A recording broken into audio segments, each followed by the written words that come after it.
warahmatullahi wabarakatuh. Sahabat-sahabat semuanya, saya Yogi Febri Astama Ardan dari jurusan Psikologi Islam. Tepatnya saya kuliah di UIN Raden Fatah Palembang kayaknya. Oke, saya mau menjelaskan masalah struktur kepribadian dan dinamika kepribadian dari Sigmund Freud, di mana struktur kepribadian itu dibagi menjadi 3. Yang pertama adalah id, ego, dan superego. Yang mana dulu yang mau saya jelaskan? Pasti yang id dulu, karena id yang pertama kali saya sebutkan. Jadi id itu merupakan id merupakan sistem kepribadian yang asli dibawa sejak lahir, di mana id ini bersifat primitif dan naluriah. Kenapa? Nggak tahu saya. Pokoknya gitulah, primitif dan naluriah pokoknya. Tapi ada tujuannya id itu. Id itu bertujuan untuk memperoleh kenikmatan dan menghindari ketidakpuasan.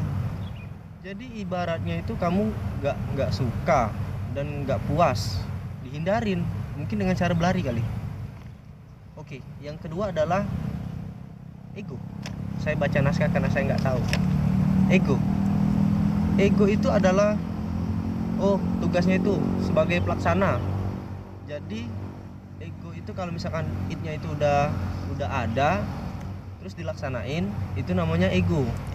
Nah, terus ego ini bertujuannya sebagai eksekutif yang memiliki kemampuan untuk mengerti lingkungan ego. Jadi dia tuh kayak eksekutif, berarti kayak DPR, eksekutif, legislatif, yudikatif. Apa itu? Pokoknya seperti itulah. Tugas selain sebagai pelaksana, ego itu sebagai penunda lapar, kayak Oki Jelly Drink, enak. Tapi enggak, ini mengarahkan si id dengan kondisi yang diinginkan oleh diinginkan realitas. Dengan kata lain, mengontrol impuls id sehingga ego beroperasi mengikuti prinsip realita. Bahasa Inggrisnya reality principle, bahasa Inggris. Contohnya nanti kita lihat di video berikut. Tapi nanti saya mau menjelaskan yang superego dulu. Superego yang ketiga, ini berarti yang terakhir.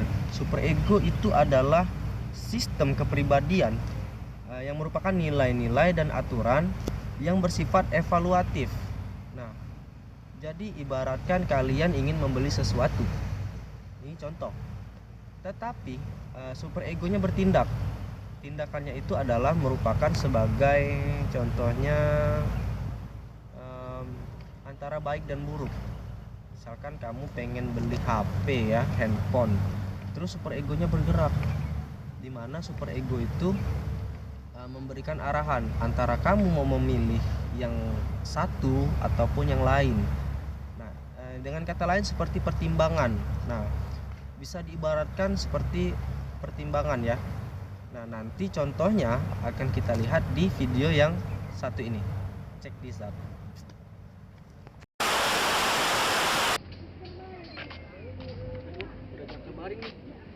Bapaknya.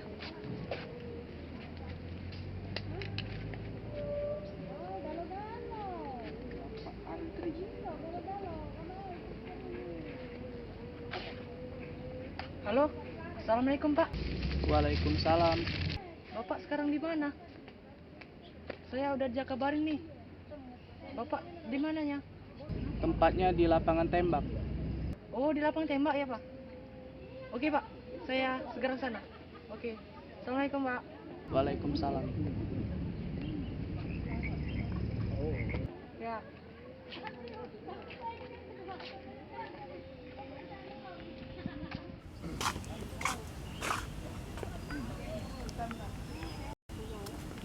Assalamualaikum.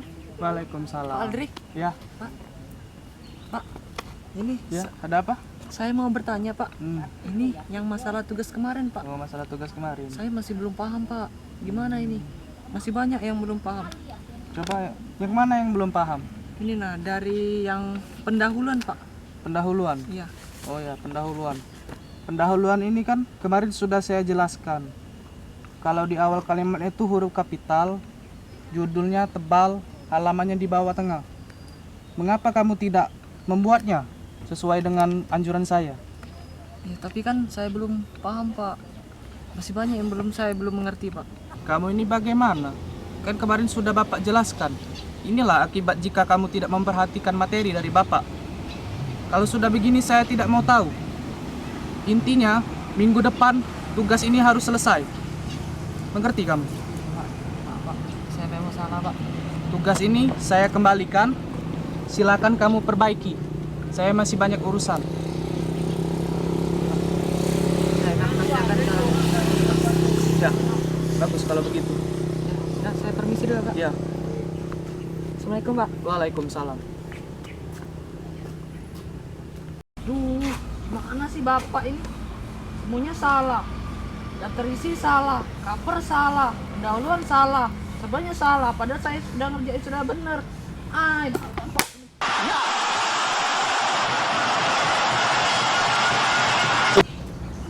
Gimana nih? Minggu depan udah revisi lagi. Padahal aku nggak punya laptop.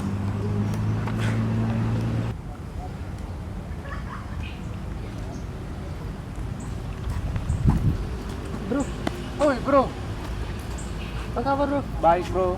Kenapa nih bro? Bro, aku tadi kan ketemu sama guru saya. Saya tadi mau mengumpul tugas, tapi tugas saya salah semua. Padahal saya sudah mengerjain semampu saya. Ngumpul tugasnya minggu depan, tapi saya tidak punya laptop. Oh, Boleh nggak saya pinjam laptop kamu? sebentar. Tapi kamu nggak kepake kan? Enggak. Serius? Pinjam aja nggak apa-apa. Terima kasih. Ya. Ya udah bro, terima kasih ya atas pinjam laptopnya. Saya pamit dulu ya. Yoi.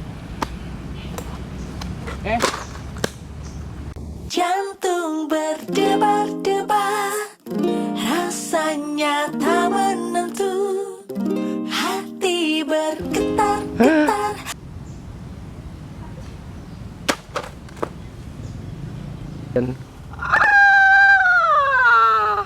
Mengapa aku begini?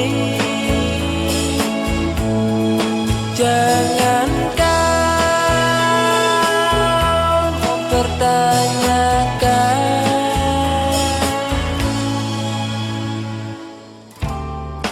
Bila ku mati, kau juga mati.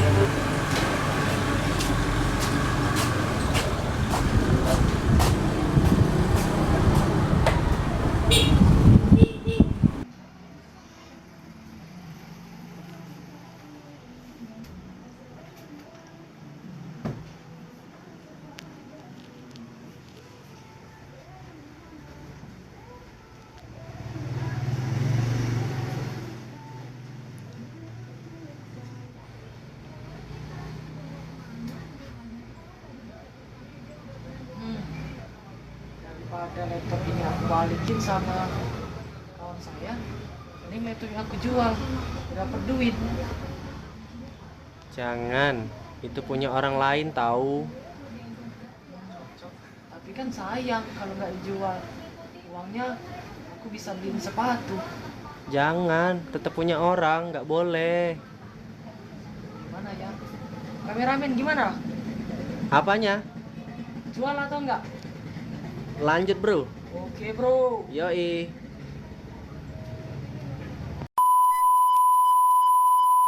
Oke, kembali lagi bersama saya Yogi Febri Astamardan ya. Ada yang aneh nggak sih di belakang nih? Iya, tadi kan di belakang itu backgroundnya kayak tumbuh-tumbuhan. Nah, sekarang ini backgroundnya dinding rumah, jendela dan pintu.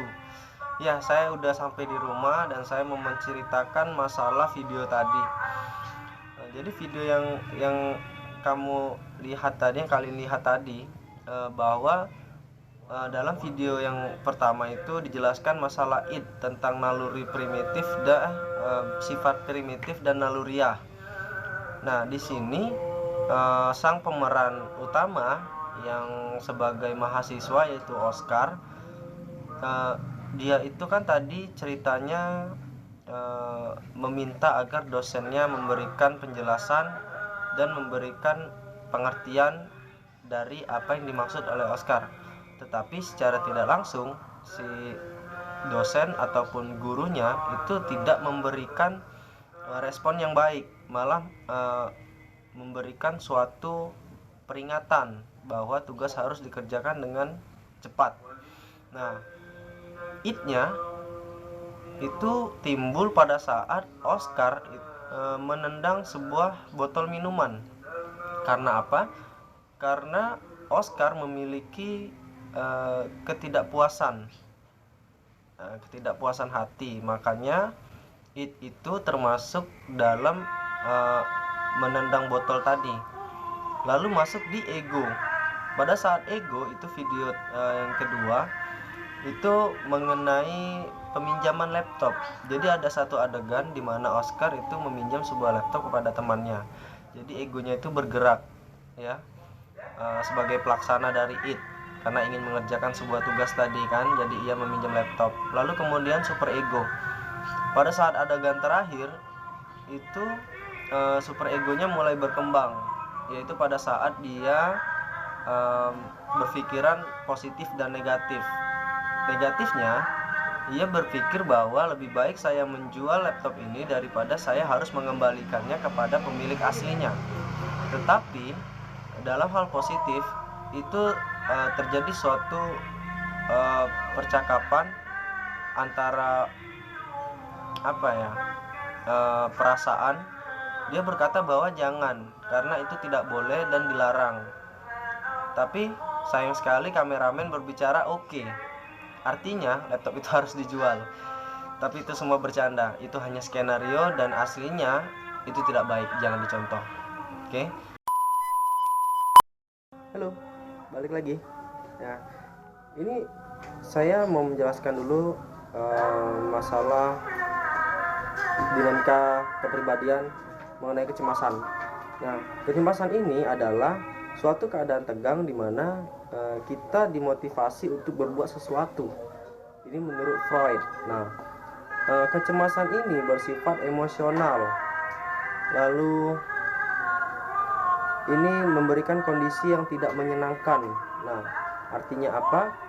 Artinya dalam posisi tegang ini kita mendapatkan suatu peringatan bahwa di depan kita itu, di depan maupun di belakang kita itu terdapat suatu bahaya. Itu arti dari kecemasan.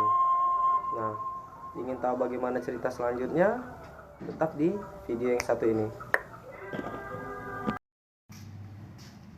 Bro. Woi bro. Iya. No bro. Ini bro, gua kan habis capek gitu kan, Ya. boring. Terus? Jalan yuk. Mana bro? Terserah, pokoknya kita ke mall, ke mana gitu. Mana sih?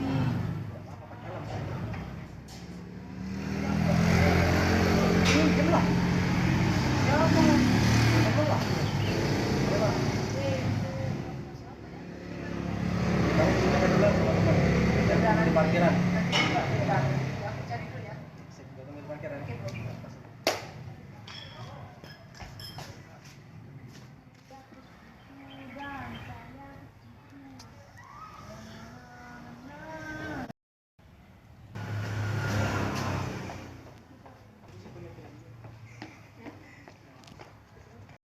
Mana sih si Oscar? Lama banget lagi.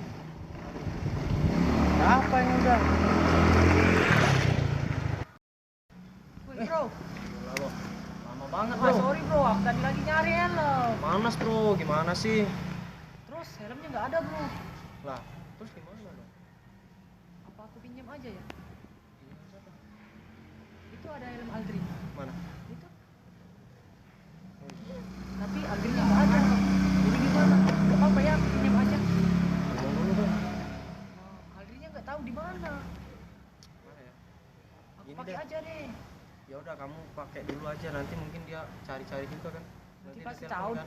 Nanti pasti tahu kan kalau aku yang pinjam. Ya udahlah. Aku pakai aja ya. Tidak apa-apa lah, yang penting kita pergi lah gitu. Ya udah. Ya udah, pergi. Andre, aku pinjam helm ya. Oke kan, gak apa-apa, pinjam aja. Oke bro.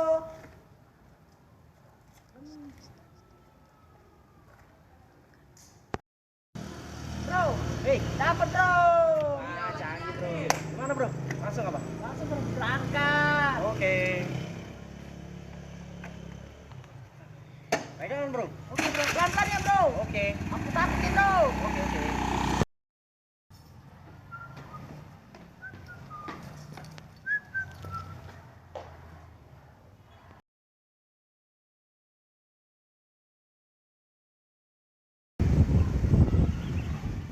Bro, kenapa bro? Kayak kusut banget. Apa bro? Kayaknya lu kayak habis kehilangan helm kayak gitu. Ah, enggak apa-apa bro, gue nggak ada masalah. Tapi kelihatan dari muka lu kayaknya cemas banget. Gue cuma kepikiran soal tugas kuliah aja. Oh gitu. Ya udah deh, kalau nggak ada apa-apa gue cabut dulu. Oh iya. Oke. Bro. Oke.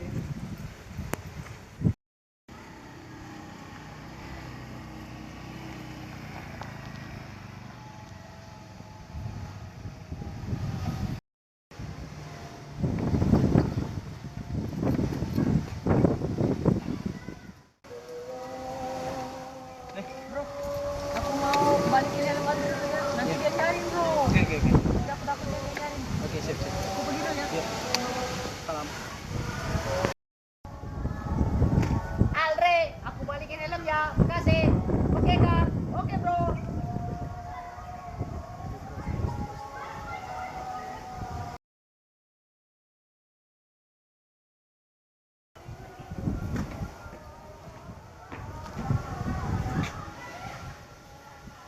Alhamdulillah ya Allah, helmku kembali.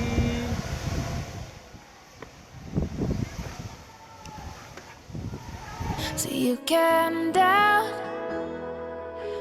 and you can hate, but I know no matter what it takes, I'm coming home, I'm coming home. Tell the world I'm coming home. Let the rain wash away all the pain of yesterday. I know my kingdom awaits, and they've forgiven my mistakes. Yang penjelasan mengenai video yang kita tonton barusan. Ganteng. Keren. Jadi video tadi mengatakan bahwa kecemasan itu kan adalah suatu keadaan tegang di mana kita diharuskan untuk berbuat sesuatu kan, dan itu tidak menyenangkan dalam tanda kutip kondisi yang kita hadapi. Lalu dalam cerita ini apa yang menjadikan pokok pembahasan dari kecemasan, yaitu pada saat seseorang kehilangan helm. Bisa kita lihat tadi pada adegan tersebut Aldri itu kehilangan sebuah helm. Nah, Aldri di sini merasa bahwa dia tidak akan bisa pulang tanpa helm. Karena apa? Karena rumahnya jauh, banyak pengkolan, banyak polisi, takut kena tilang, duit nggak ada, banyak takut pecah, apa segala macam. Pokoknya itu ya. Terlalu banyak ngomong saya ini. Padahal ceritanya sedikit. Nah, itu adalah tentang kecemasan. Dan satu lagi sebagai pendukungnya itu teman dari si Aldri mengatakan, bukan mengatakan tapi bertanya apakah Aldri mengalami suatu kecemasan. Aldri menjawab tidak, dengan alasan sebenarnya dia bukan cemas karena terjadinya kehilangan, tetapi dia hanya kepikiran masalah tugas kuliah. Padahal sebenarnya dia merasa cemas, tidak bisa pulang karena tidak ada helm dan takut ditilang polisi. Nah, yang jadi pertanyaan kita adalah kapan saya berhenti ngomong? Itu yang jadi pertanyaan, karena mungkin saya juga bosan ngomong di sini. Oke, sekian dari saya. Terima kasih kepada teman-teman yang sudah melihat video dan mendukung video ini, dan teman-teman yang ada di belakang layar, saya ucapkan terima kasih. Saya Bupati Asrama Ardan mengucapkan selamat malam dan sampai jumpa kapan-kapan. Wassalamualaikum warahmatullahi wabarakatuh.